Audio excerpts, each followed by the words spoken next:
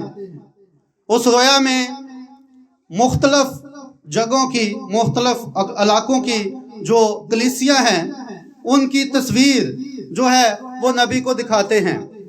اگر آپ اس کو پڑھنا چاہیں تو یہ دلہن کا انتخاب کوڈ نمبر 199 ہے۔ تو اس میں جبکہ ہم جو ہے وہ ایشیا میں رہ رہے ہیں تو ایشیا کی دلہن کو بھی خدا نے نبی کو دکھایا، تو ہم اپنے علاقے کی جو اپنا ایشیا ہے اس کی دلہن کے بارے میں ہی صرف پڑھیں گے، باقی امریکہ کی دلہن اور باقی جگہوں کی کلیسیا بھی خداوند نے نبی کو دکھائیں، لیکن میں ایشیا کی کلیسیا کے بارے میں پڑھنا چاہوں گا۔ کوڈ نمبر 99 ہے، اس کے چلے جانے کے کچھ دیر بعد خدا نے کہا اب جدید زمانے کی کلیسیا کا منظر سامنے آئے گا، اور وہاں ایشیائی کلیسیا نظر آتی ہے۔ میں نے اتنا گندا گروہ کبھی نہیں دیکھا تھا۔ نبی کہتے ہیں کہ میں نے اتنا گندا گروہ کبھی نہیں دیکھا تھا۔ مختلف قوموں کی دوسری کلیسیائیں نظر آ گئیں، وہ ہیبت ناک دکھائی دیتی تھیں، اور جب ایسا ہوتا ہے تو یہاں نبی کہتے ہیں کہ جب میں نے دیکھا کہ اس طرح حالت ہے کلیسیاؤں کی تو میں بھی بے جان سا ہو گیا، بالکل اسی حالت میں چلا گیا جس حالت میں اس وقت عذرا تھا، اسی حالت میں بے جان سا ہو گیا کہ اتنا خداوند کا کلام کی منادی ہونے کے باوجود یہ حالات ہیں کہ اس ایشیا کی جو دلہن ہے اس کے گندا گروہ میں نے کبھی دیکھا ہی نہیں۔ نبی جو ہے یہاں پر دیکھ رہے ہیں، اور نبی اپنے آپ کو مجرم ٹھہراتے ہیں۔ وہ کہتے ہیں میں تو مجرم ہوں، لیکن یہ کس کے لیے تھا؟ وہ اس کلیسیا کے لیے تھا۔ جس طرح درد ولیم میرین برینم کو اس کلیسیا کے لیے تھا، ایشیا کی کلیسیا کے لیے، یہاں پر بنی اسرائیل قوم کے لیے عذرا کے دل میں وہ درد ہے، وہ بات ہے کہ کس طرح خداوند نے ان پر رحم کیا۔ اگر خداوند رحم نہ بھی کرتا تو انہوں نے غلامی میں رہنا تھا، لیکن خداوند نے رحم کیا کیونکہ وہ رحم کرنے میں غنی ہے۔ خداوند ہمیشہ اپنے بیٹوں اور بیٹیوں پر رحم کرتا ہے، اور جب اس نے رحم کیا سب کچھ بحال ہوا تو پھر کیا ہوا کہ وہ دوبارہ گناہ میں چلے گئے۔ جن کاموں سے خداوند نے منع کیا تھا ان کاموں میں وہ دوبارہ چلے گئے، اور نبی اسی پیغام میں جو ایک شرمندہ نبی ہے کہتے ہیں کہ آج کے چرچ کا یہی حال ہے۔ ہم جو ہیں وہ اس بابل سے نکل آئے ہیں۔ بار بار بتایا جاتا ہے کہ وہ بابل کیا ہے؟ وہ بابل وہ مشنیں، وہ تنظیمیں ہیں، وہ دنیا ہے جس سے ہمیں نکال لیا گیا ہے، اور جب ہمیں اس بحالی میں لے آئے ہیں خداوند، ہمیں اس بابل کی اسیری سے باہر نکال لیا گیا ہے، تو پھر آج ہمیں سوچنے کی ضرورت ہے کہ کیا ہم کس مقام پر کھڑے ہیں۔ ہم جو ہیں کیا خداوند کے ساتھ وفادار ہیں؟ کیا ہم آج اسی طرح ہیں جس طرح خداوند چاہتا ہے کہ ہم ہوں؟ کیا ہماری زندگیاں اسی طرح ہیں جس طرح کہ ہمیں اس غلامی سے نکال کر جس مقصد کے لیے لایا گیا تھا، کیا ہم اس مقصد کو پورا کر رہے ہیں؟ اگر نہیں کر رہے تو پھر ہمیں ضرورت ہے یہ کرنے کی، اپنے آپ کو جانچنے کی، اپنے آپ کو پرکھنے کی کہ کیا ہم وہاں سے نکل تو آئے ہیں۔ جب ہم ایک جگہ سے نکلتے ہیں تو پھر کہیں جانا بھی ہوتا ہے۔ جب ہم اپنے گھر سے نکلتے ہیں تو ہم کسی مقصد کے لیے نکلتے ہیں۔ آج اگر ہم اپنے گھروں سے نکلے ہیں تو ہمارا مقصد تھا چرچ جانا، تو جب کہیں سے نکلنا ہوتا ہے تو ضرور ہے کہ آپ نے کہیں پہ جانا ہے، اور اس جانے کو آپ نے دیکھنا ہے. اگر آپ صرف وہاں سے نکل ہی آئے ہیں, آگے آپ کو پتہ ہی نہیں آپ نے کہاں جانا ہے, تو آپ کے اس نکلنے کا کچھ فائدہ نہیں ہے. آپ بے فائدہ نکلے ہیں. آپ اسی طرح ہیں جس طرح گھر میں تھے. آپ نکلنے سے بہتر ہے کہ نکلتے ہی نہ. لیکن اگر نکل چکے ہیں تو پھر اپنی منزل کو دیکھیں, اس مقصد کو دیکھیں جس کے لیے نکلے ہیں.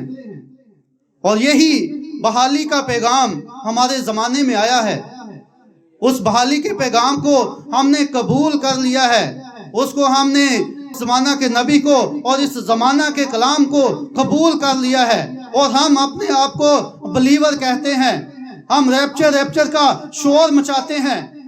لیکن آج ایک سوال ہے کہ ریپچر ابھی تک ہوا کیوں نہیں ہوا؟ God bless you. یہی بات ہے. خداوند کا بندہ کہتا ہے پیغام ہے مسیح خدا کے ظہور کا بید ہے. اس کا کوڈ نمبر 240 ہے. اس میں نبی کہتے ہیں کہ اگر کلیسیا اپنے مقام کو جان لے تو ریپچر ہو جائے گا.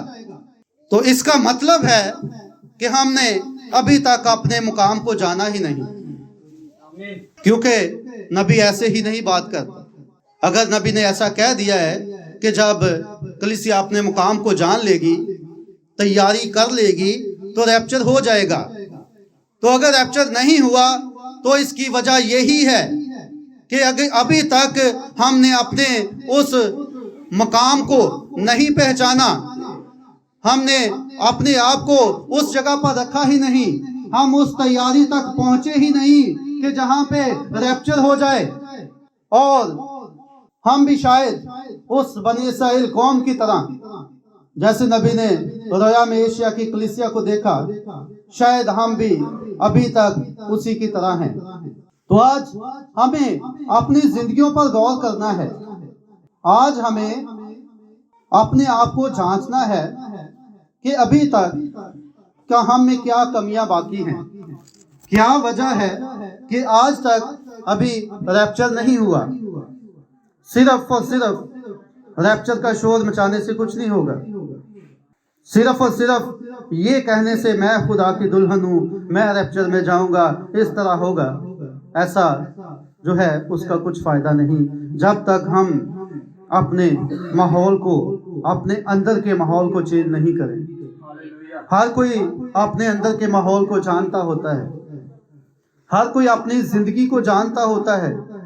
اور آج آپ کے لیے بھی یہ موقع ہے. شاید خداوند کے کلام آج جو ہمارے لیے ہے وہ یہی ہے.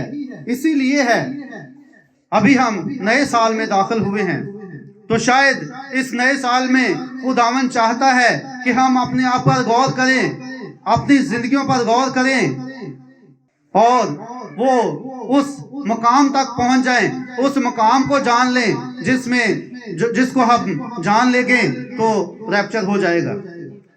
تو آج اس بات پر سوچیں کہ ایک طرف ہم ریپچر کو لے کر بڑا شور مچاتے ہیں, اور دوسری طرف ہم اپنی زندگیوں میں کیا کام کر رہے ہیں, اور ہم کن کاموں میں ہیں, اور کیوں ریپچر نہیں ہو رہا.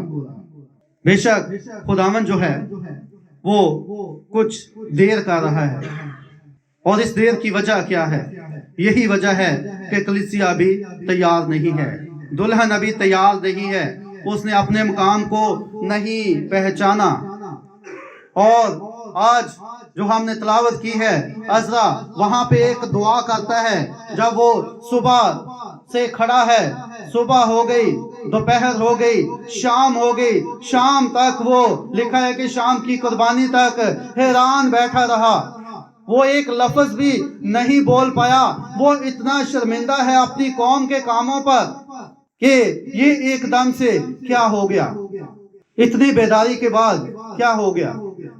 اور جیسا میں نے کہا کہ دسمبر کا مہینہ تھا, تو وہ بیٹھا ہے, اپنے کپڑے پھاڑے ہیں, اور اگر کسی نے پوچھا ہوگا کہ عزرا تمہیں ٹھنڈ نہ لگ جائے, تو اس نے کیا کہا ہوگا کہ جو میرے اندر آگ جل رہی ہے یہ ٹھنڈ کیا کرے گی.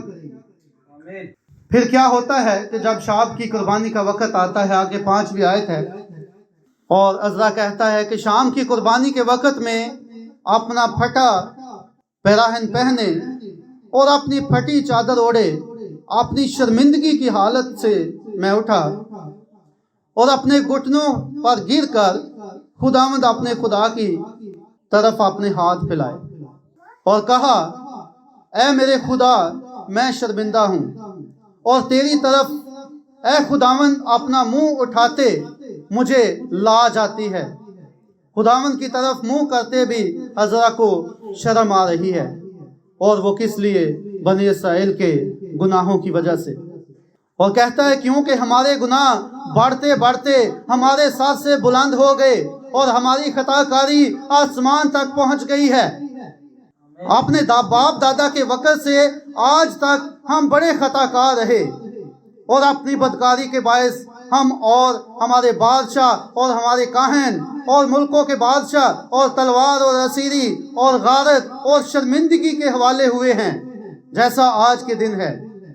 اب تھوڑے دنوں سے خداوند ہمارے خدا کی طرف سے ہم پر فضل ہوا ہے، تاکہ ہمارا کچھ بقیہ بچ نکلنے کو چھوٹے، اور اس کے مکان مقدس میں ہم کو ایک کونٹی ملے، اور ہمارا خدا ہماری آنکھیں روشن کرے اور ہماری غلامی میں ہم کو کچھ تازگی بخشے، کیونکہ ہم تو غلام ہیں، پر ہمارے خدا نے ہماری غلامی میں ہم کو چھوڑا نہیں، بلکہ ہم کو تازگی بخشنے اور خدا کے گھر کو بنانے اور ان کھنڈروں کو مرمت کرنے اور یہودا اور یروشلم میں ہم کو شہر پناہ دینے کو فارس کے بادشاہوں کے سامنے ہم پر رحمت کی۔ اور خداوند نے رحم کیا اس غلامی میں خداوند نے ان کو نہیں چھوڑا تھا، بلکہ رحم کر کے وہاں سے نکالا۔ صرف نکالا ہی نہیں، ایسی بحالی آئی کہ ہیکل دوبارہ بن گئی، شہر یروشلم دوبارہ بن گیا۔ اور ایسی بحالی کے بعد وہ دعا میں ہے، وہ کہہ رہا ہے، اور اب اے ہمارے خدا، ہم اس کے بعد کیا کہیں، کیونکہ ہم نے تیرے حکموں کو ترک کر دیا ہے، جو تو نے اپنے خادموں یعنی نبیوں کی معرفت فرمائے کہ وہ ملک جسے تم میراث میں لینے کو جاتے ہو اور ملکوں کی قوموں کی نجاست اور نفرتی کاموں کے سبب سے ناپاک ملک ہے، کیونکہ انہوں نے اپنی ناپاکی سے اس کو اس سرے تک بھر دیا ہے۔ اب اس 11ویں آیت پر غور کرنے کی ضرورت ہے۔ یہ اس کی دعا کا حصہ ہے۔ یہاں پہ وہ کہتا ہے کہ تو نے اپنے خادموں یعنی نبیوں کی معرفت فرمائے، جو اس کے حکم تھے، کہ وہ ملک جسے تم میراث میں لینے جاتے ہو اور ملکوں کی قوموں کی نجاست اور نفرتی کاموں کے سبب سے ناپاک ملک ہے، کیونکہ انہوں نے اپنی ناپاکی سے اس کو اس سرے تک بھر دیا۔ اور یہاں پہ ہمیں وہ بات یاد آتی ہے کہ جب ملک مصر سے بنی اسرائیل کو نکالا گیا تھا، اور وہاں پہ خداوند نے اپنے بندہ موسیٰ کے ذریعے ان کو حکم دیے تھے، اور یہاں پہ وہ کہہ رہا ہے کہ جو نبیوں کی معرفت حکم دیے تھے، اور اس ملک میں جو ملک کنعان تھا، وہاں کی قوم جو ہے اس کو خداوند نکال رہا تھا اور بنی اسرائیل قوم کو وہ ملک دے رہا تھا۔ اب ایسا کیا تھا کہ خداوند اس قوم کو مار رہا تھا، اس قوم کو وہاں سے نکال رہا تھا اور بنی اسرائیل کو وہاں پہ رکھ رہا تھا۔ اگر ان کے وہ گناہ نہ ہوتے تو پھر خداوند جو ہے وہ بے انصاف کہتا ہے کہ ایک قوم کو نکال کے دوسری قوم کو اس کی جگہ پہ کھڑا کرے، کیونکہ ملک کنعان میں 7 سے زیادہ اقوام اس وقت رہتی تھی، اور جب ان کا گناہ اتنا بڑھ گیا، ہم دیکھتے ہیں کہ اسے پیچھے جب ابراہیم اسی کنعان کے علاقے میں رہتا ہے تو وہاں کے 2 شہروں کا ہم حال دیکھتے ہیں، سدوم اور عمورہ کا، وہ بھی وہاں کا ہی ایریا تھا کہ ان کے گناہ اتنے زیادہ جب بڑھے تو خداوند نے ان کو غرق کیا۔